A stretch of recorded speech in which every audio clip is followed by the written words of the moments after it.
నీకు ఒక కథ చెప్పే సమయం వచ్చింది. నీలాగే ఉండే చిట్టి సింహాల కథ. సింహాలు కదా అంటున్నావు? అంటే మమ్మల్ని వదిలేసావా? మా గురించి గొప్పగా చెప్పడానికి ఏం లేదా? మా కథలో చెప్పు బాబు.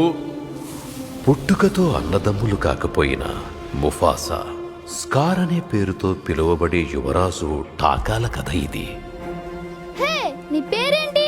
ముఫాసా. నేనొచ్చేంత వరకు ఆగమన్నానా? వాణ్ణి ఇక్కడెలా వదిలేమంటావమ్మా? నియమాలు ఎవరికైనా ఒకటే టాక. మహారాజు ఒక అనామకుణ్ణి ఆదరించరు. నేను అనామకుణ్ణి కాను, దారి తప్పాను అంతే.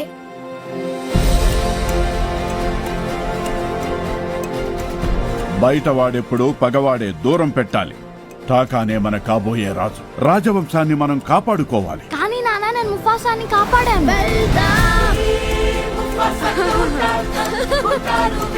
ఇంకొక రహస్యం చెప్పిన ముఫాసా, నేను కోరుకున్న సోదరుణ్ణే.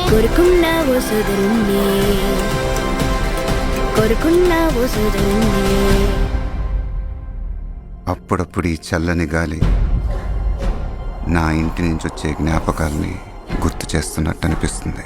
అంతలోనే మాయమవుతుంది. నువ్వు టాకా కలుసున్న చోటే ఇల్లవుతుంది. ఇద్దరూ వెళ్ళండి. జీవన చక్రంలో మీ స్థానాన్ని తెలుసుకోండి.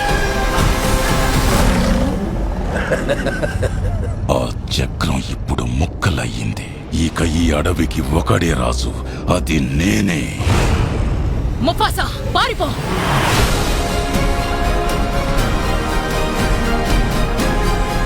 మనం ఒక్కటిగా పోరాడాలి.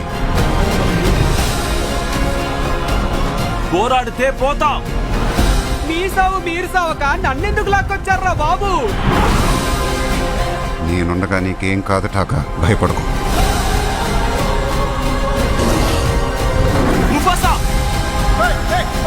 తెచ్చావురా దేవుడా! బతికిపోయాం. మనల్ని కాపాడింది నేనే. ఇందాకేదన్నావే?